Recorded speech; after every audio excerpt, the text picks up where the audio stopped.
Hello, my name is Aubrey Wallen. I was reading this morning in Psalms just for fun, and I came across this passage and it struck me, so I'm going to read it to you.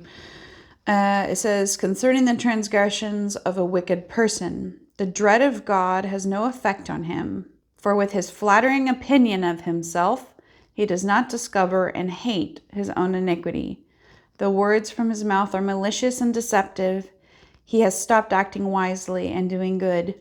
Even on his bed, he makes malicious plans. He sets himself on a path that is not good, and he does not reject evil." When it says the dread of God has no effect on him, for with his flattering opinion of himself, he does not discover and hate his own iniquity.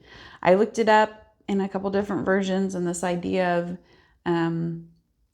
maybe like the image I got is sitting in a room at a table with your iniquity or your sin or your guilt or your shame or your shortcoming, sitting there and instead of seeing it rationally and honestly for what it is, because there's no fear of God in you, you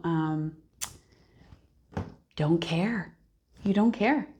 So I think it's interesting because whenever I make these videos, I'm always thinking that they're going to a certain audience, someone who's my age or maybe a little bit younger, going to a female. But in reality, that's not who's watching these videos.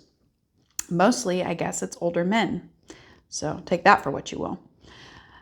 The point of what I'm saying is that you have to look at yourself sober-mindedly. And the only way to do that is to recognize that there is some standard other than yourself that you should be measuring your actions by.